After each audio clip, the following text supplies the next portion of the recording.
हिंदी में यूपीएससी की तैयारी से संबंधित प्रोग्राम्स को देखने के लिए सब्सक्राइब करें स्टडी IQIAS हिंदी।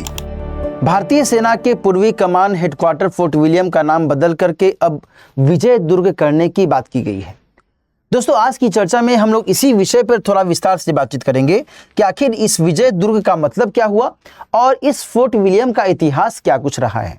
सामने मैंने एक तस्वीर के माध्यम से फोर्ट विलियम की इस चित्र को दर्शाने की कोशिश की है और इसी के संदर्भ में हम लोग आज की चर्चा में बातचीत करेंगे। इसी फोर्ट विलियम से संबंधित एक फोर्ट विलियम कॉलेज की भी बातचीत की जाती है और इसको लेकर के IAS एग्जामिनेशन में IAS प्री 2020 में एक सवाल भी पूछा गया था और इस सवाल का उत्तर मैं अभी आपको नहीं बताऊंगा, आपको इसका उत्तर कमेंट सेक्शन में करना है। जब हम लोग इसके बारे में विस्तार से डिस्कशन कर लेंगे तो निश्चित तौर पर आपको इसका उत्तर भी पता चल जाएगा। सवाल क्या है, सवाल मैं आपको बता देता हूं। वेलेजली ने कलकत्ता में फोर्ट विलियम कॉलेज की स्थापना किस लिए की थी? ऑप्शन ए था उसे लंदन में स्थित बोर्ड ऑफ डायरेक्टर्स ने ऐसा करने के लिए कहा था। ऑप्शन बी, वह भारत में प्राच्य ज्ञान के प्रति अभिरुचि पुनः जागृत करना चाहता था। ऑप्शन सी, वह विलियम कैरी और उसके सहयोगियों को रोजगार प्रदान करना चाहता था। और ऑप्शन डी, वह ब्रिटिश नागरिकों को भारत में प्रशासन हेतु प्रशिक्षित करना चाहता था। इसी के आधार पर आपको उत्तर देना है, लेकिन उत्तर अभी मैं नहीं बताऊंगा। डिस्कशन के दौरान मैं इसका उत्तर दे दूंगा, आप समझ जाएंगे। और यदि आपको उत्तर पहले से पता है तो आप कमेंट सेक्शन में उत्तर देना शुरू भी कर सकते हैं। आगे हम लोग बातचीत शुरू करते हैं दोस्तों, फोर्ट विलियम के संदर्भ में जो भी महत्वपूर्ण डायमेंशंस है। पहला डायमेंशन हम लोग देखेंगे फोर्ट विलियम का इतिहास। दूसरे में क्या बदलाव हुए हैं इसके बारे में बातचीत की जाएगी। तीसरे में औपनिवेशिक मानसिकता तोड़ने के लिए भारत सरकार के द्वारा हाल के समय में किए गए प्रयासों के बारे में बातचीत करेंगे। और देन आफ्टर चर्चित औपनिवेशिक कालीन किलों के बारे में भी बातचीत की जाएगी। तो इसी के संदर्भ में आगे बढ़ने से पहले एक महत्वपूर्ण सूचना मैं जल्दी से आपको दे देता हूं कि यदि आप सिविल सेवा परीक्षा की तैयारी कर रहे हैं और आप चाहते हैं कि बहुत ही बेहतर तरीके से 2026 या 2027 के लिए अपनी IAS की GS की तैयारी करें, तो दोस्तों आपका स्वागत है। 10 फरवरी से शाम में 6 बजे से एक बहुत ही महत्वपूर्ण बैच की शुरुआत हो रही है। संपूर्ण बैच है ये। और यदि आप इसमें एडमिशन लेना चाहते हैं तो आप दिलीप लाइव कोड का इस्तेमाल करते हुए मात्र 29,999 रुपये में इस कोर्स को ज्वाइन कर सकते हैं। ध्यान रखिएगा कि इसमें कई सारी सुविधाएं आपको मिल रही हैं। लाइकवाइज 1000+ आवर्स की लाइव ऑनलाइन कक्षाएं, साथ ही मेंटरशिप की सुविधा। इसके अलावा आपको प्रीलिम्स रेसिडेंशियल प्रोग्राम और मेंस रेसिडेंशियल प्रोग्राम की भी सुविधा मिल रही है। इसके अलावा आपको प्री से लेकर के मेंस तक की हर एक विषय की बहुत ही बेसिक से लेकर के एडवांस तक की तैयारी का मौका इसके माध्यम से मिल रहा है और इसके आधार पर यह बैच आपके लिए बहुत अधिक फ्रूटफुल साबित हो सकता है। इस संदर्भ में इस बैच के बारे में और अधिक विशेष जानकारी प्राप्त करने के लिए, साथ ही इसमें एडमिशन लेने के लिए आप इसी वीडियो के डिस्क्रिप्शन बॉक्स में जो लिंक दिया हुआ है उसको आप क्लिक कीजिएगा। देन आपको इसके बारे में और भी जानकारियां मिल जाएंगी और साथ ही आप एडमिशन ले सकते हैं। दिलीप लाइव कोड का इस्तेमाल करना मत भूलिएगा क्योंकि इसके माध्यम से आपको खास डिस्काउंट मिलेगा। आइए हम लोग आगे बढ़ते हैं और सबसे पहले हम लोग थोड़ा सा देखते हैं कि आखिर इस फोर्ट विलियम के संदर्भ में ऐतिहासिक स्थितियां क्या कुछ कहती हैं। देखो, इसे हम लोग 4 खंडों में बांट करके समझ सकते हैं। 1696, 1700, 1781 और 1800। इस समय में क्या कुछ घटनाएं हुई ये तो हम लोग समझेंगे ही, लेकिन सबसे बड़ी बात तो ये है कि आखिर ब्रिटिश ईस्ट इंडिया कंपनी के द्वारा इस दौरान में इस पार्टिकुलर रीजन में, बंगाल के क्षेत्र में, कलकत्ता के क्षेत्र में क्यों किलेबंदी की प्रक्रिया शुरू की गई थी। दोस्तों, आपको पता होना चाहिए कि ब्रिटिश ईस्ट इंडिया कंपनी के द्वारा लगातार भारत के साथ में व्यापारिक गतिविधियां शुरू कर दी गई थी और निश्चित तौर पर ब्रिटिश ईस्ट इंडिया कंपनी चाहती थी कि हमें एक बेहतर ठिकाना मिले जहां पर हम आराम से रहते हुए और अपनी व्यापारिक गतिविधियों को और बेहतर तरीके से आगे बढ़ा सके। और इनके लिए जो हुगली नदी वाला ये इलाका था, हुगली नदी के आसपास का जो ये रीजन था, बहुत ही माकूल लग रहा था और इसी के कारण उन्होंने 1696 में यहां पर किलेबंदी से संबंधित जो भी गतिविधियां हैं वो शुरू कर दी थी। और इसके बाद वर्ष 1700 में जाकर के वहां के राजा यानी कि ब्रिटेन के राजा विलियम III के सम्मान में फोर्ट विलियम नाम दिया गया इस किले को। ठीक है जी, अच्छा। लेकिन बाद में आपको पता है कि 1757 और 1764 के समय में ब्रिटिश ईस्ट इंडिया कंपनी का सामना हुआ था उस समय के बंगाल के नवाबों से। 1757 में प्लासी की लड़ाई होती है और 1764 में बक्सर का युद्ध होता है। हम लोग इसके इतिहास में नहीं जाएंगे, अदरवाइज हम लोग विषयांतर हो जाएंगे। बस मैंने आपको एक झलक दे दी है। 1757 और 1764 के बाद फिर 1765 में इलाहाबाद की संधि होती है और इस संधि के बाद ब्रिटिश ईस्ट इंडिया कंपनी के कब्जे में ये पार्टिकुलर रीजन बहुत अच्छी तरीके से आ जाता है और तब तक ब्रिटिश ईस्ट इंडिया कंपनी ने अपने शिकंजे को और मजबूत करने के लिए 1781 तक इसी फोर्ट विलियम को और सुदृढ़ कर लिया था। समझिए बात को। इसके बाद 1800 में यहां पर लॉर्ड वेलेस्ली के द्वारा, जो कि उस समय बंगाल का गवर्नर जनरल बना हुआ था, एट दैट टाइम भारत के गवर्नर जनरल के बारे में जानकारी नहीं मिलती है क्योंकि हम बात कर रहे हैं 1800 की, है ना। और इसी लॉर्ड वेलेस्ली के द्वारा ब्रिटिश नागरिकों को बुलाए जाने की कोशिश की गई और ये विचार किया गया कि क्यों नहीं हम लोग इनको यहाँ पर रह करके ही और बेहतर तरीके से ट्रेनिंग दें और यहाँ पर रहते हुए यदि ये ट्रेनिंग लेंगे तो फिर उसी के अनुसार फिर ये बाद में एडमिनिस्ट्रेशन में अपना कंट्रीब्यूशन भी देंगे, अपना योगदान भी देंगे। लेकिन ये नागरिक कहाँ के होंगे? भारत के नहीं बल्कि ब्रिटेन के। और इसी संदर्भ में 1800 में इस फोर्ट विलियम कॉलेज को स्थापित किया गया था। ठीक है, यहां तक बात क्लियर होगी। इसके इतिहास को आपने समझ लिया, किस तरीके से ये चीजें आगे बढ़ती हैं। अब हम लोग थोड़ा सा इसमें और आगे चलते हैं और ये देखते हैं कि आखिर वर्तमान में इसमें क्या कुछ बदलाव किए गए हैं। देखो ध्यान रखना कि इसका नाम विजय दुर्ग किया गया है। दोस्तों, महाराष्ट्र में छत्रपति शिवाजी महाराज के एक बहुत ही महत्वपूर्ण सिंधु दुर्ग तट के पास में विजय दुर्ग के बारे में जानकारी मिलती है और उन्हीं के द्वारा जो यह विजय दुर्ग था उसे बहुत ही महत्वपूर्ण नौसैन्य अड्डा के तौर पर माना जाता था। उसी को महत्व देते हुए इसे विजय दुर्ग की संज्ञा देने की बात कही गई है। तो अब जो फोर्ट विलियम होगा यह विजय दुर्ग के नाम से जाना जाएगा।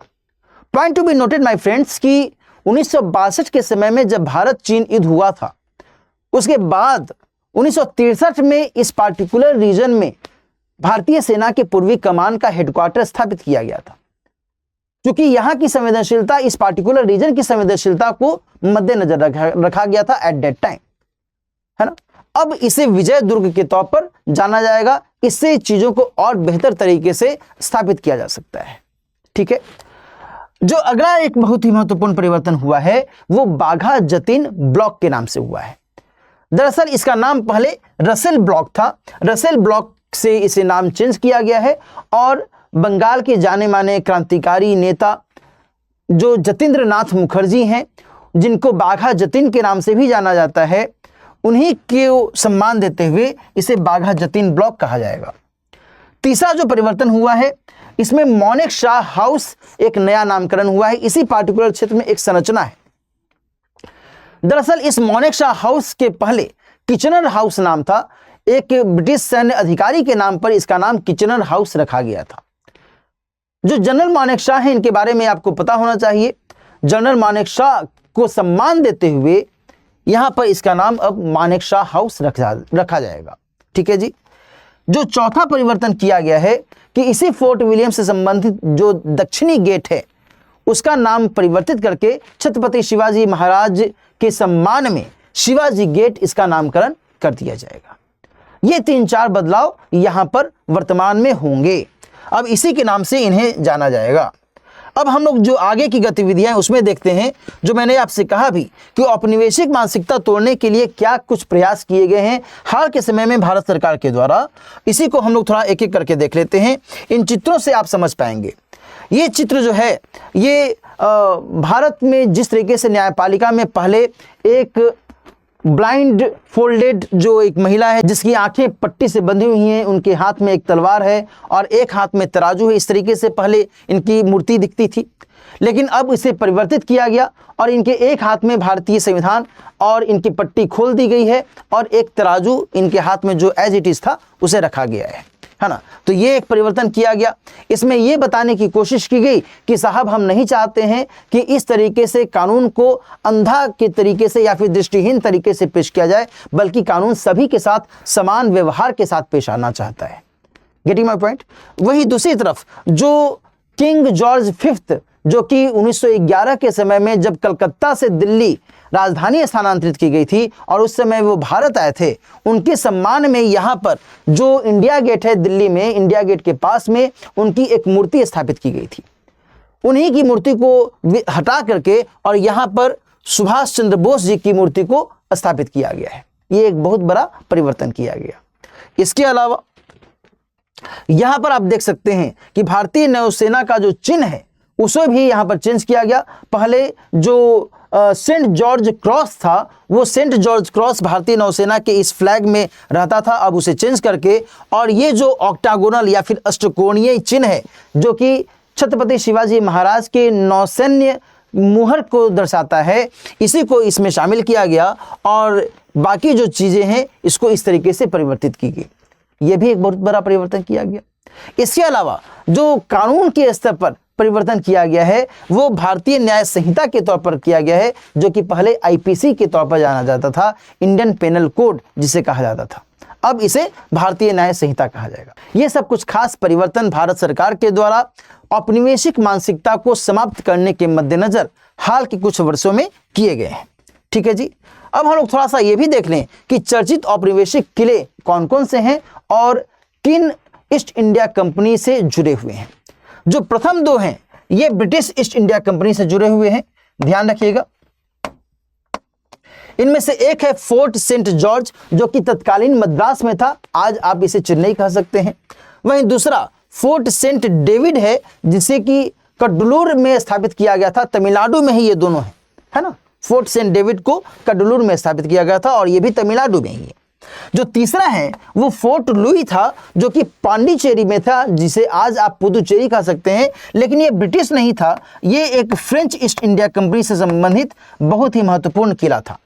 मैं आपको यहाँ पर यह भी संकेत कर दूं कि जिस समय भारत में औपनिवेशिक सत्ता काम कर रही थी उस समय ब्रिटिश औपनिवेशिक सत्ता या फिर ब्रिटिश ईस्ट इंडिया कंपनी और फ्रेंच ईस्ट इंडिया कंपनी के बीच में खूब टसल चल रहा था। सभी चाह रहे थे कि हम किलेबंदी ज़्यादा से ज़्यादा करें, हम किलेबंदी ज़्यादा से ज़्यादा करें, है ना, क्योंकि ब्रिटेन और फ्रांस के बीच में यूरोप में भी कुछ युद्ध की स्थितियां देखी जा रही थी। उस समय सप्तवर्षीय युद्ध की भी स्थिति देखी जा रही थी, 7 साल तक ऐसा युद्ध हुआ था, है ना। 1756 से लेकर के 1763 तक ऐसी युद्ध की स्थितियां देखी गई थी, है ना। और उसी दौरान इस तरीके से जो किलेबंदी हैं बहुत बड़े पैमाने पर और भी अन्य जगहों पर देखे गए थे। तो यहाँ बहरहाल आपको ये जानकारी होनी चाहिए।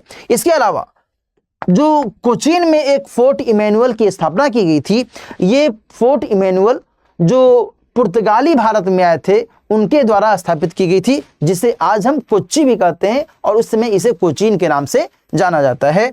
तो यहां पर हम लोग लिख सकते हैं पुर्तगाल। ठीक है जी, ये सारी जानकारियां आपको होनी चाहिए। इस तरीके से कई बार एग्जामिनेशन में सवाल भी पूछा जाता है। ठीक है जी, आज की चर्चा में हम लोग यहीं पर समाप्त कर देंगे। और जो मैंने आपसे सवाल दिखाया था IAS प्री 2020 में जो सवाल पूछा गया था, अब आप उसका उत्तर आसानी से देने की स्थिति में हो सकते हैं। मैंने डिस्कशन के दौरान इसका उत्तर दे दिया है, मेरे ख्याल से आपको इसका उत्तर पता होगा। मैं इसका उत्तर नहीं दूंगा, कमेंट सेक्शन में मैं चाहूंगा कि आप इसका उत्तर दें। ठीक है, चलिए अंततः फिर से मैं आपको बता दूं कि यदि आप सिविल सेवा परीक्षा की तैयारी कर रहे हैं और आप चाहते हैं कि बहुत ही बेहतर तरीके से सिलसिलेवार तरीके से जीएस के संपूर्ण सिलेबस को कवर करें, तो आपका स्वागत है इस खास संपूर्ण बैच में। 10 फरवरी से शाम में 6 बजे से इसकी शुरुआत की जा रही है। और इसमें यदि आप एडमिशन लेना चाहते हैं तो आप इसी वीडियो के डिस्क्रिप्शन में जो लिंक दिया हुआ है उसको क्लिक कीजिए। इसके बारे में संपूर्ण जानकारी आपको वहाँ मिल जाएगी और आप दिलीप लाइव कोड का इस्तेमाल करते हुए मात्र 29,999 रुपये में इस बैच में एडमिशन ले सकते हैं और अपनी जीएस की तैयारी और आसान कर सकते हैं। मिलते हैं फिर किसी दूसरे टॉपिक के साथ। अपना ख्याल रखिए। All the best. हिंदी में यूपीएससी की तैयारी से संबंधित प्रोग्राम्स को देखने के लिए सब्सक्राइब करें स्टडी IQ IAS हिंदी।